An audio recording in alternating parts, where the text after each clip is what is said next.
किया कैसा है वैसे ब्रांड भाई, अगर कोई सोच रहा है अपने लिए लेने के लिए? किया इकलौता ऐसा ब्रांड है जिसको स्टडी करके ना कोई नया ब्रांड अगर एंटर होने वाला है ना तो वो सक्सेस पा सकता है। ये पहला ब्रांड है जो 4 साल 5 साल में स्टेब्लिश हो गया आते ही। और किया की वजह से आज जो हम बैठे हैं ना गाड़ियों में, जो हम फीचर्स ढूंढ रहे हैं वो किया की वजह से। पहले फीचर्स नहीं आते थे, क्रेटा में फीचर्स नहीं आते थे, ग्रैंड विटारा अगर हम कोई फीचर्स, सेल्टोस जब आई थी ना वो ऐसी गाड़ी थी, वो 1 करोड़ वाले सेगमेंट के जो फीचर्स हैं वो सेल्टोस के अंदर थे। Head up display, 360 degree camera, ventilated seats, panoramic sunroof बाद में आई उसमें, पहले से छोटी सनरूफ थी मुझे ध्यान नहीं है। और ऐसे ऐसे फीचर्स आ गए थे, ऑल व्हील डिस्क ब्रेक, सब कुछ उस गाड़ी के अंदर था। तब पता लगा यार 20 लाख के सेगमेंट के अंदर भी फीचर्स मांगती है जनता और पे कर रहे हैं लोग। 3 लाख में धमाल तो मचाया था आते के साथ ही, बहुत आज भी अंदर से लगती थी कि कुछ गाड़ी आज भी अच्छी बिक रही है। 5,000 6,000 7,000 हर महीने गाड़ी बिक रही है। एक टाइम तो 15,000 बिक रही थी, फिर वो क्रेटा आ गई। अब क्रेटा तो बॉस है। क्रेटा की बहुत धौंस है भाई इंडियन मार्केट में। धौंस भी है, बॉस भी है वो गाड़ी। जैसे एक फॉर्च्यूनर की धौंस है वैसे ही क्रेटा की भी धौंस है। उस वाले सेगमेंट में ये यार क्रेटा लेनी है। देखो 3 गाड़ियां ऐसी हैं जिनकी डिमांड अलग लेवल है। पहली स्विफ्ट तो सदाबहार है उसके भाई, ऑल्टो भी सदाबहार है वैसे तो थी। अब तो यार वो 2000 पूरे इंडिया में 150-200 करोड़ की पॉपुलेशन हमारी, 2000 यूनिट पे आ गई सेल उसकी। हाँ, बिल्कुल ही लोगों ने लेना ही बंद कर पर उस गाड़ी में भी कुछ अलग ही है। जैसे पहाड़ों पे जाते हैं तो वो हमारे पास एक ऑल्टो भी है और भाई और वो जैसे बर्फ में चल रही होती है तो प्रॉपर निकल जाती है भाई। बड़ी बड़ी गाड़ियां नहीं निकल पाती। लॉर्ड हाँ, उसको दर्जा मिला हुआ है। बट यार हम सारे एक ही एज ग्रुप के हैं। स्विफ्ट हमारा पहला प्यार था जी, जो लगता था कि यार इसको तो हम खरीद ही लेंगे कभी ना कभी, इतना पैसा तो कमा ही लेंगे कि स्विफ्ट को खरीद लेंगे। ठीक है, स्विफ्ट हो गई पहला पड़ाव।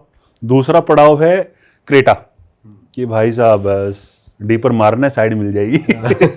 हॉर्न मारना है, हॉर्न भी जबरदस्त होता है उसका। हॉर्न नहीं मारना, डीपर मारना है, बस दिन में डीपर मारना है। क्रेटा आ रही है, काली क्रेटा है तो बस माहौल खौफ ही अलग है। तो क्रेटा आ रही है। तीसरी फॉर्च्यूनर है कहीं ना कहीं, उससे ऊपर फिर ऐसी धौंस वाली कोई डिफेंडर आ गई। फिर डिफेंडर का भी अलग रोल है। डिफेंडर का भी अलग। अभी भाई एक डील हुई है कुछ इंडिया और यूके के, जिसमें कह रहे हैं कि इनका प्राइस थोड़ा डाउन होगा लैंड रोवर की गाड़ियों का। ये लैंड रोवर ने अपनी लगभग सारी गाड़ियां इंडिया में असेंबल करना चालू कर दिया था।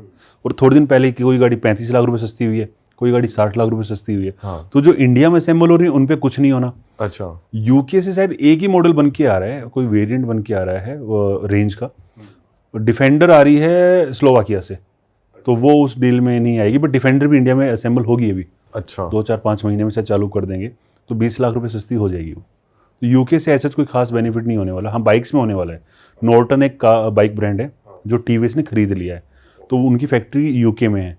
तो वो जब डील हो जाएगी तो उन बाइक्स को यहाँ पे वो बेचेंगे। अच्छा, तो वो थोड़ी सी 20 लाख वाली आपको 12-13 लाख रुपए में मिल जाएगी। भाई वैसे जैसे ऑफ रोडिंग करते हैं कुछ लोग, तो कुछ लोगों की प्रेफरेंस रहती है कि जीप रैंगलर बहुत ज़्यादा चलती है, थार भी लेते हैं लोग, और डिफेंडर भी लोग ऑफ रोडिंग के लिए यूज़ करते हैं बहुत ज़्यादा। तो थोड़ा ऑफ रोडिंग को लेके थोड़ा बताओ कि कौन सी गाड़ी बेटर रहती है। यार ऑफ रोडिंग में ना, जो कोई भी स्टॉक गाड़ी है ना, उससे आपको ऑफ रोडिंग करने में मज़ा नहीं आएगा।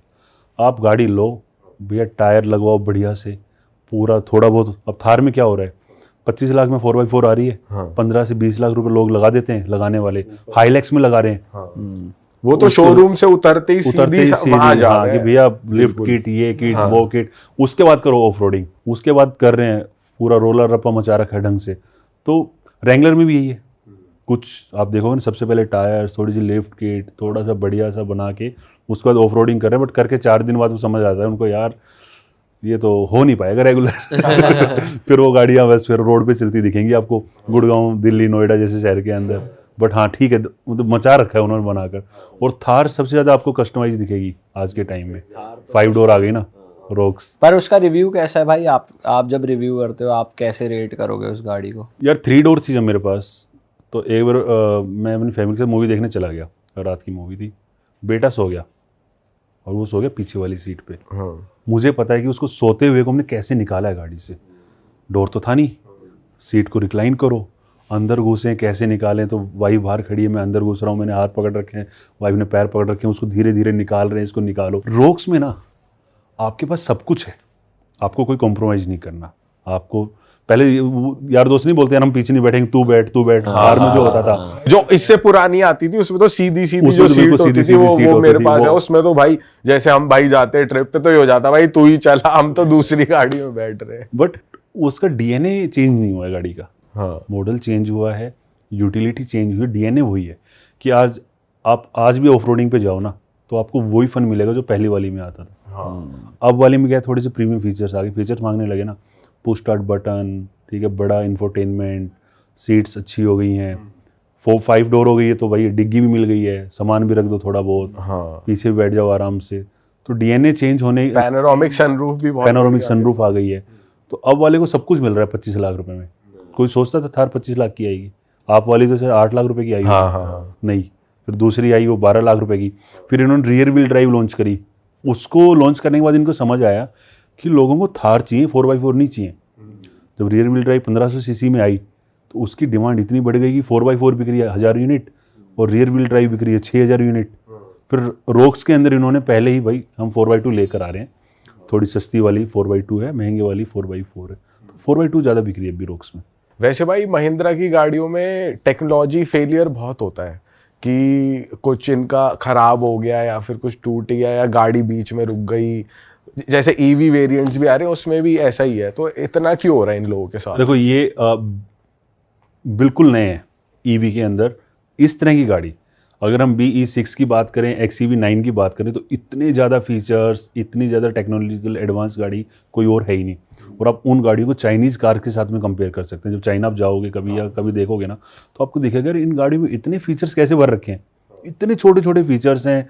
अब वो सारे फीचर्स आपको महिंद्रा ने ऑफर कर दिए। पहला कार ब्रांड है इंडिया के अंदर जो इतना कुछ कर पाया है, और उसमें भी सब कुछ खुद का नहीं है भाई। सॉफ्टवेयर के लिए इन्होंने top notch software firm hire करी है कि आप सॉफ्टवेयर बनाओगे, ब्रेकिंग के लिए top notch breaking firm hire की है, और वहाँ पर आप देखोगे तो कहीं 200-250 कोलैब निकल कर आएंगे कि अलग अलग, और उन सबको समेटना एक गाड़ी के अंदर, अच्छा R&D करना।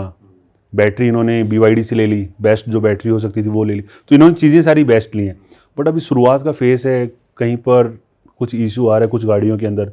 कुछ एक दो गाड़ियाँ मैंने भी देखी थी, एक्सीडेंट हो गया, पीछे से किसी ने स्कूटर ठोक दिया, गाड़ी स्टार्ट नहीं हो रही, वो टो करके लेकर जा रहे हैं। तो वो इश्यूज धीरे धीरे रेंज भी पूरी नहीं पहुंच रही है, जैसे 500 बोल रहे हैं तो रेंज ज्यादा नहीं चल रही। रेंज क्या है कि आपने अगर पहले ईवी नहीं चलाई है और आप सोचोगे कि यार ये तो भगने में मजा आ रहा है, इसको भगाओ, तो 200 भी नहीं चलेगी।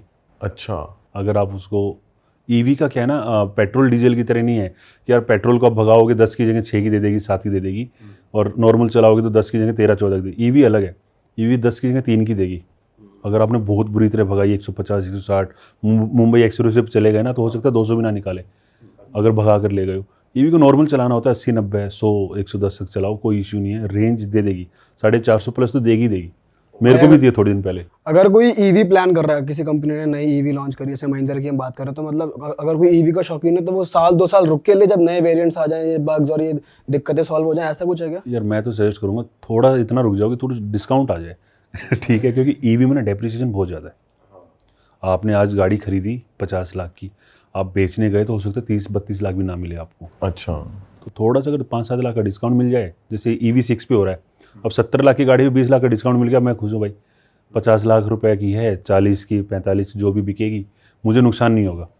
तो ईवी में थोड़ा सा डेप्रिसिएशन ज़्यादा है। एडवांटेज दूसरी साइड है, अगर आप ईवी खरीद रहे हो, फर्म के नाम पर खरीद रहे हो ना, तो गाड़ी 4 साल में फ्री हो जाएगी आपकी।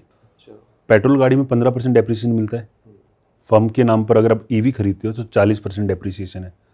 तो मानो कोई 1 करोड़ की EQS वगैरह खरीद रहा है, 1.5 करोड़ की आती है ऑन रोड, तो फर्स्ट ईयर में अगर आपने, मार्च चल रहा है, आपने अगर 20 मार्च को भी उठाई होगी ना, तो उस 10 दिन का भी आपको पूरा 40% डेप्रिसिएशन मिलेगा। तो 1.5 करोड़ का 40% होता है 60 लाख रुपए, आपकी बुक वैल्यू कम हो गई। अगले साल फिर जो 90 लाख रुपए बचा, उसका 40% लेस हो गया, तो 9-36 लाख रुपए फिर कम हो गए। ऐसे करते करते 5 साल के आसपास में आपकी गाड़ी बिल्कुल फ्री हो जाएगी। उसके बाद कितनी भी सस्ती बिको, कंपनी को कोई फ़र्क नहीं पड़ रहा। तो आप देखना कि अभी BMW की i7 वगैरह, मर्सिडीज़ की महंगी वाली गाड़ियाँ फर्म के नाम पे बिक रही हैं, लोग खरीद रहे हैं सिर्फ डेप्रिसिएशन बेनिफिट के लिए, और चलाने में तो अच्छी हैं यार, ये भी ठीक है भाई, पॉकेट फ्रेंडली हैं गाड़ियाँ, और लग्जरी की लग्जरी है उनके। भाई ये पॉडकास्ट जो भी ऑडियंस देख रही है, अब हम थोड़ा सा ना उनके लिए आसान करते हैं चीज़ें, जो लोग गाड़ी देख रहे हैं। तो सबसे पहले मैं आपसे प्राइस रेंज पूछूंगा, आप आपके रिव्यू के हिसाब से बेस्ट गाड़ी सजेस्ट करना। अगर किसी को 0 से 10 लाख के बीच का बजट है और सिटी में रनिंग करनी है, ऐसे कोई एम्प्लॉयज़ हैं नए नए, उनकी जॉब शुरू हुई है, ज़्यादा खर्चा नहीं करना, 10 लाख तक की बढ़िया गाड़ी लेनी है, तो कौन सी आप रेकमेंड करोगे? यार आज के टाइम में ना लोग दो चीज़ें देखते हैं, एक तो पॉकेट फ्रेंडली खरीदने में हो, दूसरी रनिंग कॉस्ट में हो। तो जब रनिंग कॉस्ट पे जाते हैं वो जाते हैं सीएनजी के लिए। तो इसमें काफ़ी सारे सीएनजी ऑप्शन हैं। स्विफ्ट के अंदर भी सीएनजी आ रही है, ग्रैंड आई10 नियोस भी काफ़ी अच्छी बिक रही है सीएनजी में, और ड्यूल सिलेंडर भी आ गया उनके अंदर। ड्यूल सिलेंडर में क्या होता है कि वो बूट आपका ख़राब नहीं होता, नीचे 2 छोटे सिलेंडर है, तो आपका बूट में आप सामान भी रख सकते हो और आप गाड़ी को चलाओ। तो ड्यूल सिलेंडर में टाटा और hyundai की 2 गाड़ियाँ आती हैं। टाटा की आप पंच खरीद सकते हैं, hyundai की आप ग्रैंड आई10 नियोस खरीद सकते हैं, और पेट्रोल में जाना है तो स्विफ्ट बढ़िया गाड़ी है 10 लाख तक में। और 10 से 20 में आ जाए, 10 से 20 में तो बहुत सारे ऑप्शन हैं, sedan, SUV, mid size SUV, 3 segment है। सेडान में सबसे ज़्यादा बिक्री आज के टाइम में वर्टस वॉक्सवैगन की, दिखने में अच्छी है, 1.5 लीटर में उसमें वो टेक्नोलॉजी है कि उसमें 2 सिलेंडर बंद हो जाते हैं। अगर आप गाड़ी को चला रहे हो 4 सिलेंडर गाड़ी है, तो जहाँ पे ज़रूरत नहीं है 2 सिलेंडर बंद हो जाएंगे, उस टाइम पर वो गाड़ी माइलेज आपको काफ़ी अच्छी देगी और पूरी बढ़िया स्पेस ऑफर कर रही है, सेगमेंट नंबर 1 बनी हुई है, और उस पर डिस्काउंट भी 2-2.5 लाख का मिल जाता है। मतलब टाइम पर ना लेने जाओ तो लोग सोचते हैं वो खरीद लें। दूसरा क्रेटा है, भाई क्रेटा तो क्रेटा है, बदमाश गाड़ी है वो, ठीक है। और क्रेटा नहीं लेनी तो सेल्टोस। और रूरल में ऐसे ऐसे कस्टमर्स हैं जिनको थोड़ा सा डर लगता है, हमें तो मारुति ही चाहिए, तो ग्रैंड विटारा, विटारा ब्रेजा, तो ये गाड़ियाँ यही बिक रही हैं। अरे वाह, आपने ये वीडियो यहाँ तक देख ली भाई, तुमने हमारी मेहनत सफल कर दिया। तुम ही लोग हो असली रियल हिट। और अगर आपको बहुत मज़ा आ रहा है ऐसी क्लिप्स में, ऐसी वीडियोस में, तो फटाफट जाइए प्लेलिस्ट पे, बिंज वॉच कीजिए, सारी वीडियोस देख डालो और मौज काटो। That is it. हम मिलेंगे नए पॉडकास्ट में, नए क्लिप में। Till then bye bye, see you, take care, do subscribe. Best of real talk online. Okay, bye bye.